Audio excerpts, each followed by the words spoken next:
Sehat insya Allah hari ini? Baik, siap semangat jalani puasa ya? Baik, saya mau bertanya sebentar. Ini tiap tahun kita dengar Ramadan, Ramadan, Ramadan. Apa artinya Ramadan? Puasa. Apa artinya puasa? Ramadan.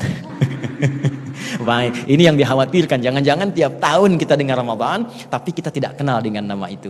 Maka bagian pertama ini, kita akan coba belajar apa yang disebut dengan Ramadan. Apa rahasia di balik nama ini?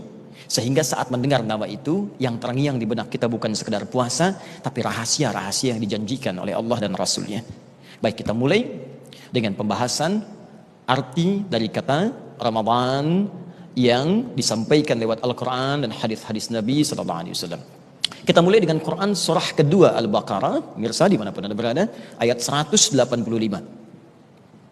Puasa yang kita tunaikan saat ini, waktunya disebut oleh Allah, namanya dengan Ramadan. Syahrul Ramadan alladzi unzila fihi al-Quran. Kata Allah, hei orang-orang beriman, tunaikan puasa itu di bulan Ramadan. Nah, ketika disebutkan bulan Ramadan ini, maka para pakar bahasa Arab menggali maknanya. Kata para pakar, kata Ramadan ini asalnya bermula dari kata Ramadha ditambah alif dan nun di ujungnya. Ramadha secara bahasa artinya panas yang terik membakar. Jadi kalau kita keluar misalnya, atau orang Arab sedang keluar, tiba-tiba merasakan panasnya terik, membakar ke kulit, mereka akan berkata Ramadatis syamsu.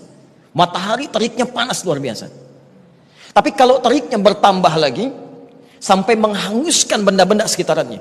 Ada kertas, hangus, habis, tak tersisa bahkan debunya.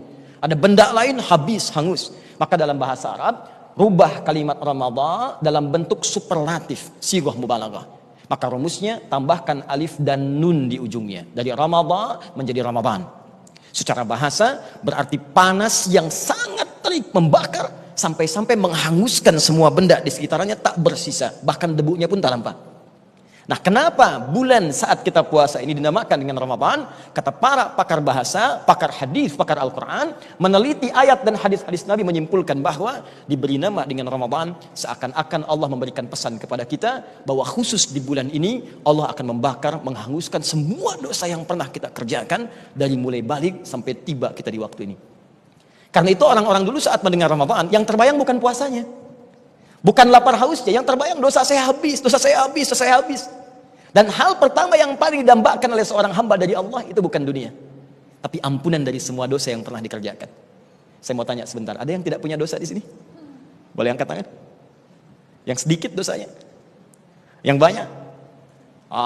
Ada yang saking banyaknya nggak bisa angkat gitu ya. Baik. Nah, ini yang paling aneh, sudah banyak dosa, cita-cita masuk surga. Ya? Ada yang mau masuk surga di sini? Mau yang surga Firdaus angkat tangan? Yang ingin bersama Nabi? Tuh, makin aneh kan? Nah, dosa banyak, masuk surga, pengen sama Nabi kan? Nah, maka kita harus punya rumus bagaimana menggugurkan semua dosa ini, karena rumus surga terkait dengan pahala. Dosa menggugurkan pahala. Jika Anda ingin masuk ke dalam surganya, maka gugurkan semua dosa-dosa itu. Maka Allah datangkan Ramadan untuk menggugurkan semua dosa yang pernah kita kerjakan. Muncullah kemudian hadis dari Nabi menerangkan tentang makna yang kita bahas tadi, terdapat di Al-Bukhari. Nomor hadis 37 sampai 38. 37 berlaku di malamnya, 38 berlaku di siangnya. Saya bacakan hadisnya, kemudian kita diskusi sejenak. Perhatikan kalimatnya. Man shoma Ramadhana. Siapa yang mampu berpuasa di bulan Ramadan. Ramadan saja kalimat itu disebutkan. Imanan wa ihtisaban, dia lakukan karena Allah dan dia berusaha beramal saleh di dalamnya. Ghufira lahu ma taqaddama min dzambi. Maka Allah berikan anugerah pertama kepadanya, diampuni semua dosa-dosa yang pernah ia kerjakan selama hidupnya. Itulah Ramadan. Paham sampai di sini? Baik. Tingkatkan iman dan takwa. Ramadan bulan mulia, sambutlah dengan bahagia. Marhaban ya Ramadan.